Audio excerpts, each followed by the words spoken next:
रिश्ते। दीन मोहम्मद नामी एक शख्स के बेटे की शादी थी, लेकिन दीन मोहम्मद का बड़ा भाई किसी बात पर कुछ अरसे से खफा था। बेटे की शादी करीब आई तो दीन मोहम्मद ने अपने बड़े भाई को मनाने के लिए कोशिशें शुरू कर दी।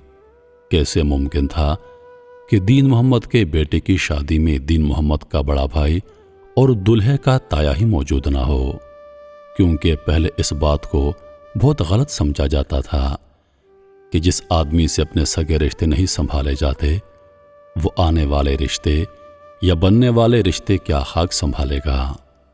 आजकल तो खैर हम मॉडर्न बन चुके हैं।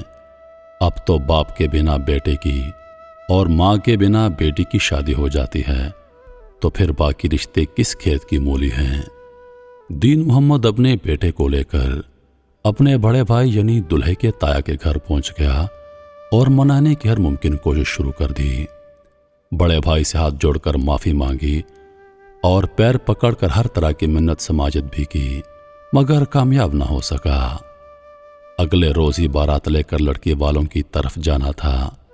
जब बड़ा भाई जाने के लिए तैयार नहीं हुआ तो दीन मोहम्मद ने अपने बेटे यानी दूल्हे को बड़े भाई के घर के बाहर एक दीवार के साथ बिठा दिया और बड़े भाई से यह कहते वापस पलट गया कि सुबह 9 बजे बारात का वक्त मुकर्रर है और आपके बिना बारात लेकर मैं नहीं जा सकता, और ना ही आपका भतीजा अपने ताया के बगैर बारात लेकर जाने पर रजामंद है।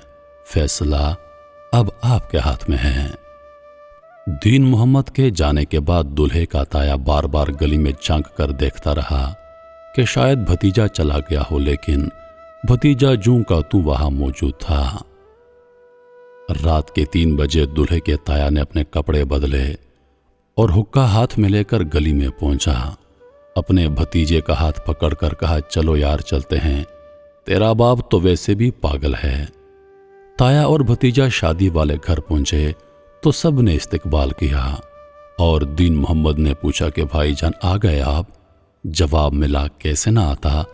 लड़की वाले क्या सोचते कि दूल्हे का ताया बारात में क्यों नहीं आया, और ऐसे खानदान की बदनामी होती, और ऊपर से तुम दूल्हे को गली में बिठा कर चले गए थे।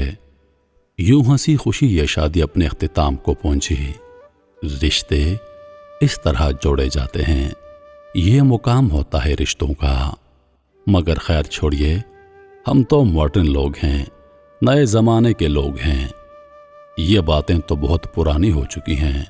अब तो अनाप बीच में आ जाती है, अब तो हमारा स्टेटस बीच में आ जाता है, अब तो हमारी जिद बीच में आ जाती है कि रिश्ते जाएं भाड़ में, बस मेरी अना की तस्कीन हो। अजीज दोस्तों, क्या खूब कहा है किसी ने कि झुकता वही है जिसमें जान होती है, वरना अकड़ना तो मुर्दे की पहचान होती है। रिश्ते निभाने हों तो झुक जाइए, क्योंकि हुजूर पाक सल्लल्लाहु अलैहि वसल्लम का इरशाद पाक है, अगर झुक जाने से, अगर माफ़ी मांग लेने से तुम्हारी इज्जत में कमी आ जाए तो क़यामत के रोज़ मुझसे ले लेना।